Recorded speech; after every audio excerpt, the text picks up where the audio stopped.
So there was all this, you know, emotion of feeling like, dang, people are really treating me like I got genital herpes or something. Like, what is this? You know, no shade to anyone with herpes. Sorry if you're offended. 'Cause I'm so flat.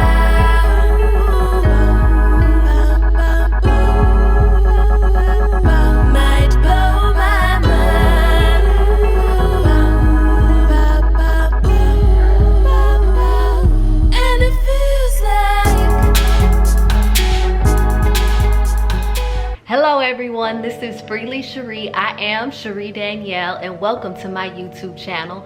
Be sure to like, comment, and subscribe if you haven't already. This video, I'm just gonna talk about the emotional burden of having this virus. And I feel like this is what people don't tell you about. I think for me, a lot of people didn't expect it to really emotionally traumatize me the way that it did because I did have such mild symptoms, and I'm very thankful for that. But I do think that just the process of realizing that you have something that has killed so many people, and now that you're one of those names that has it, that does take a huge emotional toll on you, and it did for sure with me.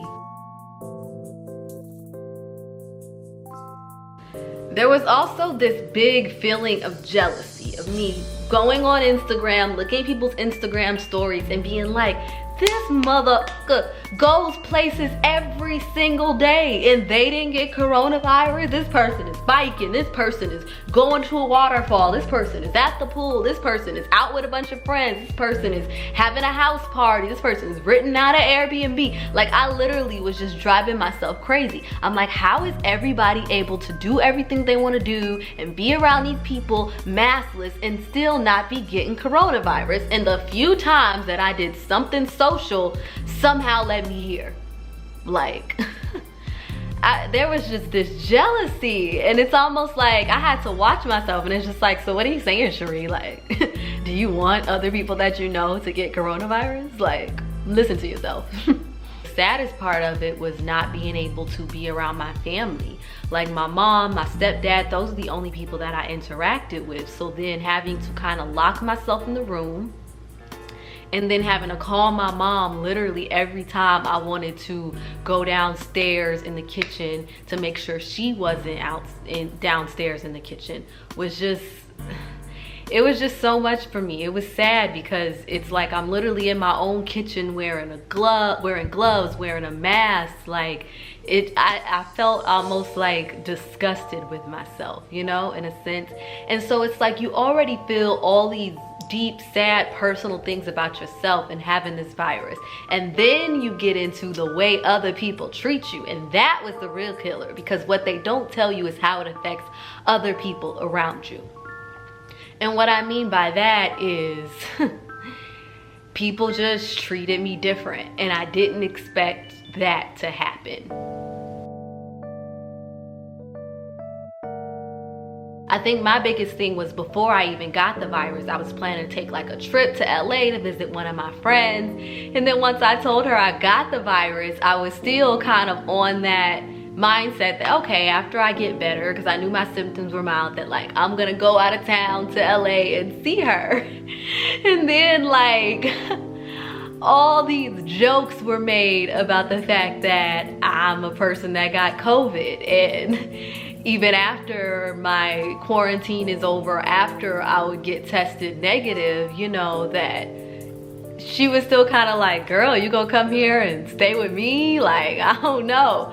And of course, when people say this, they don't mean anything personal to you. I mean, everybody is scared, and this is no disrespect to my friend or anybody else that feels a way about people that contacted this virus. Because so much it is, you know, when you don't have the virus, that, ooh, I don't want COVID-19 around me, or get that away from me. You take it lightly, especially when you're interacting with a person that's not like necessarily hospitalized and whatnot. So by no means am I judging anyone for being cautious. But I think for me, I knew I was gonna get better. I knew my symptoms weren't that deep. I knew if I continued to take care of myself in the way that I did, that I was gonna get better. But everybody else around me wasn't necessarily on that wave. So I think with the feeling of already feeling alone, already being quarantined in your house, already carrying the emotional burden of having that disease. You know, even the smallest little jokes, you know, that like a friend or two would make is, you know, it's like a shot to the heart, because you feel like I'm still me, I'm still Cherie, like I'm not gonna get nobody sick. So it's hurtful, it's definitely hurtful.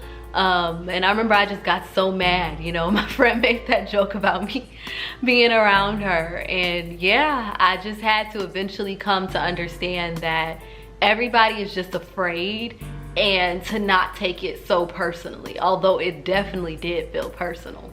And then on top of that, I was actually supposed to meet up with a guy right before I tested positive. I had been talking to one of my exes. You know how quarantine, you kind of go on a tour through your exes. I may do a video about that soon.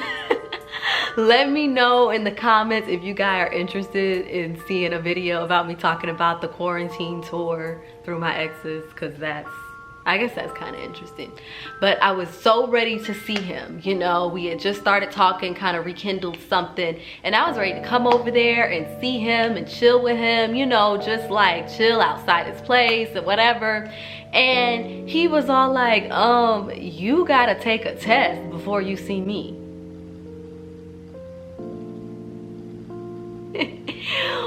I was just all on the phone like, you are so extreme. I know I don't have it. Like, I'm gonna come over there, we gonna chill, I'm not gonna get you sick. I know I ain't got that. Boy, did that take a turn. It took a big turn. And I just remember telling him I was so sad. I remember sending him all these messages like, yo, I actually did test positive. And he was like, dang, see, I'm glad I didn't let you come over here. So yeah, I was already big time disappointed with having to tell him that I tested positive. But then towards the end of my 14-day quarantine, when I was really feeling a lot better, and a lot of my symptoms went away, and I was very confident that I was gonna test negative, there was still just this energy of, I'm not so sure I'm gonna be so quick to be around you, whether you test negative or what. And I think that's what knocked me out. It was like, wow, there's such a stigma on this disease. I just felt like over and over and over again, whether it was the guy I was dating, whether it was like my dad, whether it was like another friend, there was always this like, well, slow your roll. Well, you know, well, make sure you negative first, or maybe after, you should just wait it out another week. You know, I think my dad actually suggested that. He was like, if you do, you know, test positive again, or if you do test, maybe you should just wait it out another week. So there was all this, you know, emotion of feeling like, dang, people are really treating me like I got genital herpes or something. Like, what is this? You know, no shade to anyone with herpes. Sorry if you're offended. So yeah, it was a big letdown. I mean, you would think that, you know, people would be very gracious or sweet towards you with dealing with this virus, but in a sense, it's almost opposite. And I think that's the biggest thing. I feel like people mean the best, but at the same time, the stigma just really, it freaks people out. And it's totally understandable, but I just thought to myself, if I had mild symptoms already, I didn't go to the hospital, I did everything in my power to be better, and then after that I tested negative, like, wouldn't everybody be like opening me with welcome arms? Like, you went through COVID-19, you healed yourself, you got better, but there was still just such a big stigma. And that's when it dawned on me. When you have COVID-19, people treat you like you have COVID-19 forever.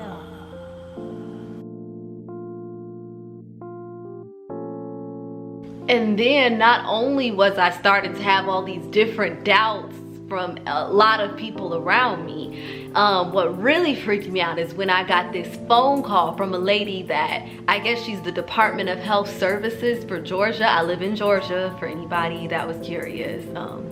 ATL, ho.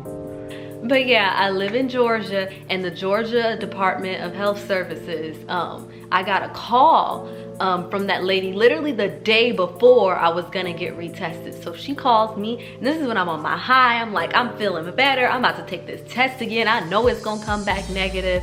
I start talking to her, and she's like, yeah, we usually don't suggest that people get retested because some people do end up testing positive for the next 12 weeks just because of the fact that the antibodies are in your system. And that's when I was just, it was like I saw my whole life flash before my eyes. I was like, what? I was horrified because I was like, so you're telling me that I could still test positive for another 12 weeks? And she was like, oh no, but don't worry, because even with that positive test, we're finding that most people who test positive after their 14 days of quarantine, like, they're no longer able to spread it. So it literally is just the antibodies in your system. So it's nothing for anybody to be afraid of.